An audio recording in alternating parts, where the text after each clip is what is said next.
Okay, so have you ever thought about like those moments where you're kind of thrown out of your comfort zone? Like maybe it's trying a new food that sounds kind of strange or going to an event where you don't know anyone. It can be a little unnerving, right? Oh, absolutely. That feeling of uncertainty can be, well, unsettling, to say the least. Right. But sometimes those unexpected experiences turn out to be surprisingly amazing. And that's kind of what we're diving into today. A story from the book of Acts, chapters 9.32 through 10.33, that's all about stepping outside those comfort zones and the incredible things that happen when we do. We're talking about a pivotal moment in the early church, and we're using this sermon by Pastor Frank Hart to kind of unpack it all.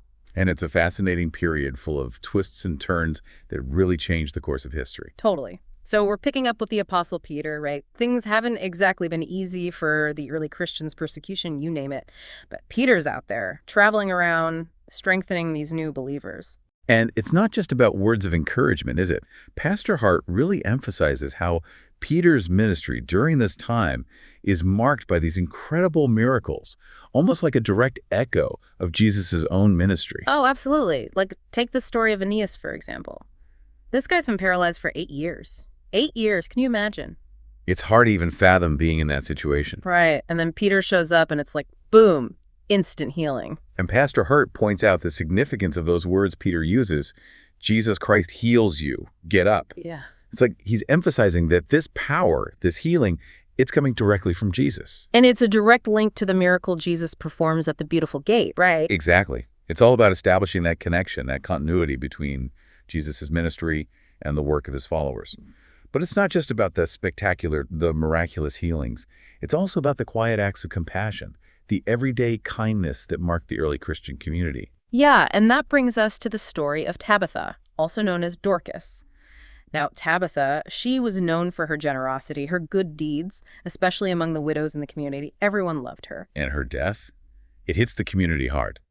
When the disciples hear about it, they immediately send for Peter, almost like they're clinging to the hope of another miracle. And this is where Pastor Hart really captures the raw emotion of the situation. He talks about how the grieving widows are showing Peter the clothes that Tabitha made, these tangible reminders of her love and the void her loss has created. It's such a powerful image, isn't it? And it speaks volumes about the impact Tabitha had on the lives of those around her. So Peter arrives, sees the grief, and, well, he does what he does. He sends everyone out of the room, prays, and then utters those incredible words. Tabitha, get up. And she does. I mean, can you imagine being there? The sheer awe, the disbelief, the joy. It's like something straight out of, well, it's like something only God could orchestrate. Exactly. And it's interesting because with this miracle, we see Peter's ministry kind of leveling up, so to speak. He's moving beyond healing, demonstrating the power of resurrection, which, of course, directly mirrors Jesus' own actions. It's like, okay, folks, pay attention. This Jesus thing, this is for real. Right. It's a powerful affirmation of Peter's authority and the reality of Jesus' power. Mm. But just when you think things can't get any more intense, we're introduced to our next character, Cornelius, a Roman centurion. And here's the kicker, Cornelius. He's not Jewish. He's a Gentile.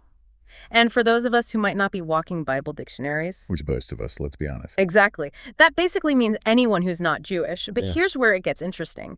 Cornelius, despite being a Gentile, he's described as this devout, God-fearing man, prays regularly, known for his generosity, even to the Jewish people.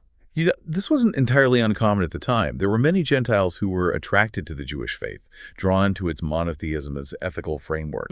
But they often stopped short of full conversion. Because of all the rules, right? Exactly.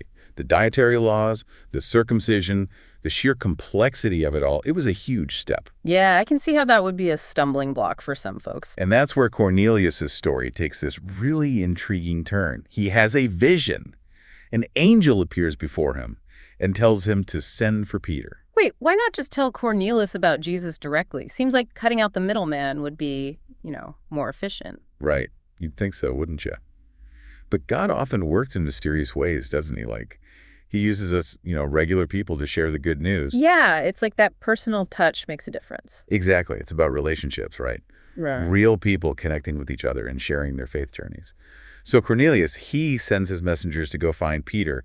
But meanwhile, Peter's on a rooftop about to have his own mind-blowing experience. Oh, yeah. This is where things get really out there. To say the least. Pastor Hart describes this whole scene with a sheet descending from heaven, and it's filled with all these animals, like we're talking pigs, reptiles, birds. You wouldn't even see some of these creatures at the zoo. It's like a Noah's Ark gone rogue. Right. And then a voice booms, "Kill and eat." I don't know about you, but I think I'd lose my appetite. You and Peter both. Yeah. I mean, remember, he's a devout Jew raised on kosher dietary laws, right? So a lot of these animals are like completely off limits. Oh, totally. So he's like, no thanks. Pretty much. I love how Pastor Hart compares Peter's reaction to a kid refusing to eat their vegetables. It's like, surely not, Lord. Not once, not twice, but 3 times. 3 times. And that repetition is important here. Like, it directly parallels Peter's 3-time denial of Jesus, right? But this time, instead of shrinking back in fear, he's being given a chance to really step forward in faith. Okay, so what's with the bizarre buffet? Like, what's the deeper meaning here? Well, think about it. The animals, they represent the Gentiles, right? The people who, according to Jewish tradition, were considered unclean. So God's challenging Peter's worldview here, right? Like, he's forcing him to confront his assumptions about who's worthy of God's grace. So it's like God saying, Peter, my table, way bigger than you think. Exactly. And the fact that Cornelius's messengers arrive just as Peter is wrestling with all of this, come on, that's not a coincidence. Talk about divine timing. It's like the Holy Spirit is orchestrating the whole thing. Totally. And remember that little detail Pastor Hart mentioned about Peter staying with Simon the tanner? Yeah, why was that important again? Because tanners were considered ritually unclean too, because of their work with animal hides. Please. So by staying with Simon, Peter's already starting to step outside of his comfort zone, right? Yeah. Even before Cornelius' messengers show up. It's like God's preparing him step by step for this huge shift in perspective. It's like, okay, Peter, baby steps. I know this is a lot to process. And this encounter with Cornelius, it's huge. It has the potential to completely redefine the early church. I mean, imagine the implications of accepting the Gentiles. They don't have to convert to Judaism to follow Jesus. It challenges centuries of tradition. Yeah. Social barriers, religious barriers. It's blowing the whole system wide open. Wow, yeah. And Pastor Hart makes this really interesting observation. He says the early Christians, they could have just made Jesus another Roman god, just added him to the mix. Right. It would have been the easy thing to do. Totally. But that's not what happens, is it? Nope. Cornelius, he doesn't want to add Jesus to his collection of gods. He's searching for something more, something truer. And Peter, even though he's hesitant at first, he sees the Holy Spirit at work in Cornelius, and he realizes that this good news, this message of hope and salvation, it wasn't meant to be kept in a box, Yeah, it's like that line from Pastor Hart's sermon, how Jewish do we have to be in order to be Christian? Powerful, right. It makes you think about how easy it is to get caught up in the rules and miss the whole point. Totally. Yeah. It's a good reminder that God's grace, it goes way beyond our human categories and limitations. It's like this huge shift, right? Like the whole landscape of the early church is changing, and Pastor Hart, he really drives home the point that this wasn't just some abstract theological debate, This had real consequences for how these early Christians lived their lives. Oh, absolutely. Imagine being one of those early Jewish Christians, right? You've grown up with these strict dietary laws, these social barriers, these deep-seated beliefs about who's in and who's out. Right. And suddenly you're told that none of that matters anymore, that God's grace, it extends even to those you considered outsiders. That's huge. Talk about a crisis of faith. Like, it makes you wonder how often we might be clinging to our own versions of clean and unclean today, Maybe without even realizing it.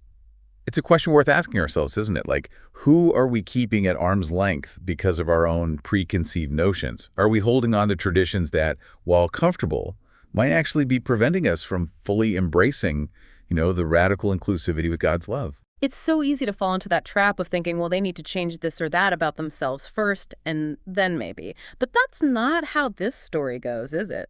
Not at all. This story, it kind of flips the script, doesn't it? Jesus, he didn't wait for us to get our act together before he extended grace and love. He met us in our mess, our brokenness, and welcomed us just as we are. It's like that line from Pastor Hart's sermon that really stuck with me. Do it anyway. Don't make it about you. It's a call to action, to step outside our comfort zones, confront our biases, allow God's love to lead us beyond our limited perspectives. It's a good reminder that following Jesus, it's not always easy or comfortable, right? Often means challenging the status quo, questioning our assumptions, and extending grace in ways that might feel counterintuitive, even messy. Just like Peter, we might be invited to a feast that looks a little different than what we're used to, with guests we never expected. But if we're willing to show up, come to the table with open hearts and open minds, who knows what amazing transformative experiences might be waiting for us, right? So as we wrap up this deep dive into the early church, into this pivotal moment of expansion, it's a story that still speaks volumes today, don't you think? Reminding us that God's love, well, it knows no bounds, and we're called to be agents of that love, breaking down barriers and extending grace to everyone we meet. Because who knows? The person we're most hesitant to include, they might just become our Cornelius. That's a great way to put it. And on that note of unexpected connections and the power of an open table, we'll leave you to ponder this. What walls might come crumbling down in your own life if you dared to embrace the radical inclusivity of God's love? Thanks for joining us for this deep dive, everyone.